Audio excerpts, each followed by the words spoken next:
Salam Fransiskus Pace Ebini. Bertemu lagi dengan Ibu Meisa BRC Tanggang SPD dalam pelajaran biologi SMA kelas 11. Kali ini Ibu akan membawakan materi tentang sel. Pada dasarnya, tubuh tersusun atas banyak sel yang berukuran mikroskopis. Artinya di sini sel itu berukuran sangat kecil dan hanya bisa kita lihat melalui mikroskop. Sel disebut sebagai unit terkecil karena sudah tidak dapat lagi dibagi-bagi menjadi bagian yang lebih kecil yang dapat berdiri sendiri. Sel dapat melakukan proses kehidupan seperti melakukan respirasi, perombakan penyusunan atau metabolisme, reproduksi, atau berkembang biak melalui pembelahan sel dan peka terhadap rangsang. Sel memiliki bentuk dan ukuran yang berbeda-beda. Beberapa di antaranya dapat dikelompokkan menjadi jaringan tertentu. Nah, di sini ada pertanyaan yang saat pertemuan nanti kita akan diskusikan. Tuliskan beberapa permasalahan terkait dengan sel.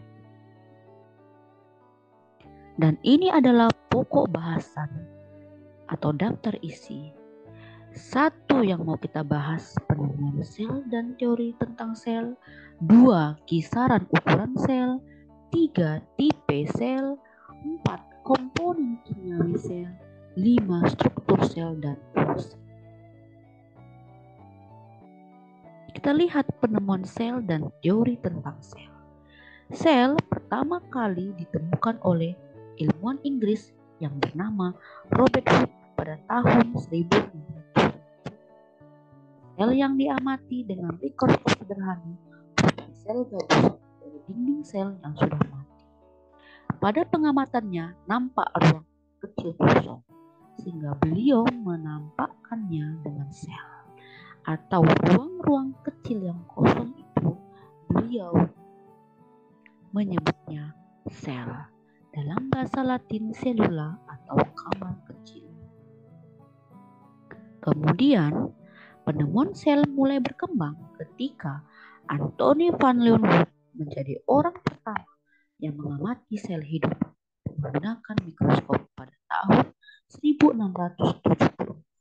Sel yang ia amati berasal dari alga Spirogyra sp.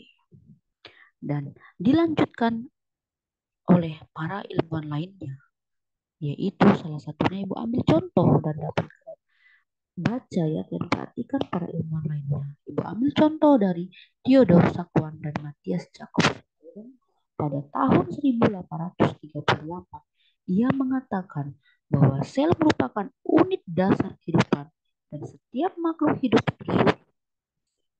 Dasar kehidupan kita itu dibuat. Kemudian ada Rudolf Ludwig Virchow tahun 1858 yang mengatakan sel berasal dari sel sebelumnya atau omnisellular selula. Bisa kita artikan bahwa sel itu berasal dari induknya. Berdasarkan hasil penemuan para ahli itu dapat disimpulkan bahwa semua makhluk hidup tersusun. Sel merupakan unit fungsional karena melakukan fungsi kehidupan. Misalnya tadi berkembang biak dengan cara memperbanyak diri melalui pembelahan sel. Pembelahan sel ini bisa dilakukan oleh organisme sel uniseluler dan organisme sel multiseluler atau yang bersel banyak. Sebagai contoh dalam sintesis protein untuk fisiologis dan morfologis makhluk hidup. Sel merupakan unit hereditas yang dapat mewariskan sifat genetik dari satu generasi ke generasi berikutnya, mewariskan sifat keturunannya yang berasal dari induk. Sel merupakan unit struktural terkecil makhluk hidup yang menjadi komponen dasar penyusun tubuh makhluk hidup. Dan yang terakhir, semua sel berasal dari sel sebelumnya. Ini harap dipahami. Kemudian kita masuk kisaran ukuran sel. Ya, ukuran sel bisa kita lihat mulai dari atom ya, dan yang sampai terakhir manusia yang utuh. Ternyata sebagian besar sel berukuran 1 sampai 100 U-meter dengan volume 1 sampai 1000 U-meter kubik. Dalam pengamatan sel diperlukanlah mikroskop. Mikroskop apa itu? Ada mikroskop cahaya maupun mikroskop elektron. Mikroskop cahaya menggunakan cahaya sebagai sumber penyinaran. Mikroskop elektron menggunakan elektron sebagai pengganti cahaya dan medan magnet sebagai pengganti lensanya. Lensa kaca dari mikroskop cahaya itu fungsinya membelokkan cahaya, kemudian bayangan objek itu diperbesar, diproyeksikan atau difokuskan ke mata. Panjang gelombang pada mikroskop elektron yang dihasilkan jauh lebih pendek daripada mikroskop cahaya. Untuk mikroskop cahaya, objek sel yang diamati sel hidup, bisa pula sel mati. Untuk mikroskop elektron, sel atau objek yang diamati yaitu sel mati. Kita masuk ke tipe sel atau struktur sel. Ada dua ya. Ada dua gambar yang kalian lihat. Ada organisme yang tergolong sel prokariotik, ada organisme yang tergolong sel eukariotik. Yang prokariotik organismenya adalah Archaebacteria, itu adalah bakteria purba kuno yang sudah punah. Eubacteria, bakteria sejati, dan cyanobacteria berupa alga. Kemudian organisme yang tergolong sel eukariotik ada protista, ada fungi, ada plante, dan ada animalia. Nah, kita lihat perbandingannya.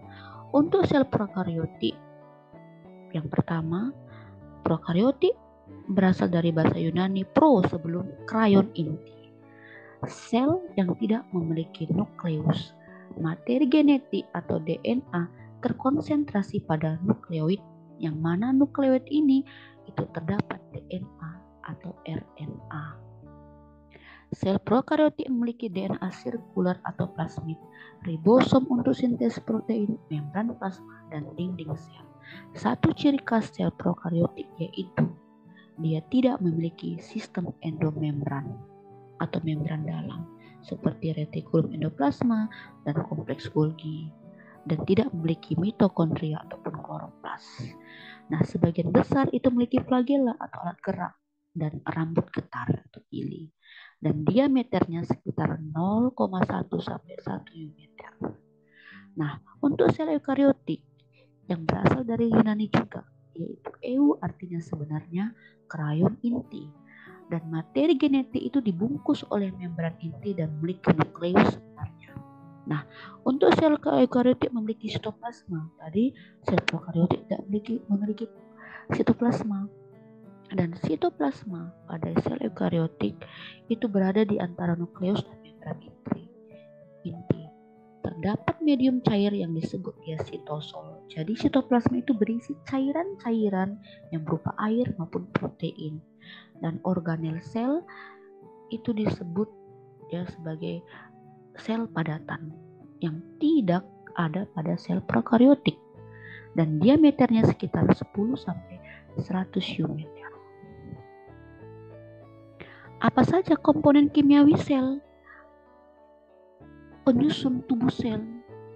Nah, dalam sel hidup terdapat senyawa kimiawi hasil dari aktivitas sel yang disebut biomolekul. Seluruh senyawa tadi saling berinteraksi secara terarah dan teratur sehingga menunjukkan ciri kehidupan. Dan secara umum, tubuh hewan lebih banyak mengandung protein, sedangkan tubuh tumbuhan lebih banyak mengandung karbohidrat. Boleh kalian lihat dalam tabel kandungan senyawa kimia, mulai dari air, karbohidrat, protein, lemak, mineral, jenis dari makhluk hidup yang mana paling banyak membutuhkan kandungan senyawa kimiawi. Nah, kemudian kita lihat lagi unsur dan senyawa kimiawi makhluk hidup. Dan komponen sel kimiawi diperlukan untuk menyusun tubuh makhluk hidup. Komponen dasar tersebutlah yang merupakan unsur dan senyawa dasar penting untuk aktivitas sel. Harus ada unsur dan senyawa dasar itu. di mana aktivitas sel dalam tubuh makhluk hidup didapatkan dari makanan maupun dari lingkungan sekitar. Senyawa dasar secara bertahap diubah menjadi senyawa yang lebih kompleks, baik secara fungsi maupun struktur. Biasa disebut ya makromolekul, dan unsur-unsur pada penyusun tubuh makhluk hidup ini bisa kalian lihat dari tabel. Unsurnya oksigen yang bisa kita dapatkan dari lingkungan, karbon begitu pula. Sedangkan tembaga, kalsium, fosfor, sampai magnesium, seng, besi, dan lain sebagainya itu bisa kita dapatkan dari makanan. Dan mana unsur yang paling besar gitu ya. Kemudian kita lanjut. Ada namanya struktur dan fungsi makromolekul, dan ini adalah molekul yang paling besar dan paling banyak terdapat pada atomnya. Terdiri atas banyak atom atau blok penyusun. Sebagian besar molekul merupakan polimer yang nantinya terhubunglah dia dalam ikatan-ikatan kovalen. Blok penyusun polimer itu disebut monomer yang nantinya terhubung dengan adanya reaksi kondensasi ataupun dehidrasi. Yang mana sel hidup itu memiliki 4 makromolekul. Ada karbohidrat, lipid, protein, dan asam nukleat. Yang sudah kalian jawab itu apa saja komponen penyusun tubuh atau komponen kimiawi sel. Kalau kalian menjawabnya karbohidrat, lipid, protein, dan asam nukleat itu adalah termasuk. Dan biasanya kita temukan dari mana? Dari buah, dari sayur-sayuran, dari hewan atau susu, gitu ya, dan lain sebagainya. Untuk kimiawi sel, ibu harap itu dipahami. Dan yang terakhir kita masuk kepada struktur sel dan fungsinya, yang mana sel memiliki bagian dan organel dengan bentuk yang berbeda. Ya, dilihat dari bentuk, ukuran, struktur, dan fungsinya. Untuk mengkaji komponen organel sel dan fungsinya, maka ahli sitologi, ahli sel itu menggunakan pendekatan secara biokimiawi yang disebut fraksionasi dengan tujuan mengambil atau mengisolasi, membuat bagian-bagian komponen selnya ukurannya berbeda-beda. Ini bisa kalian perhatikan dari gambar. Ada sel eukariotik hewan, ada sel eukariotik tumbuhan. Kita lihat nanti organel-organel pada hewan, sel eukariotik, pada tumbuhan sel eukariotiknya.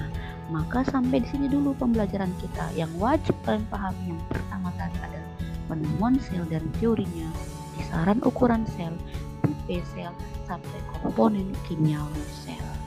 Maka sekian dulu dari Ibu. Salam transisi, pace e bene.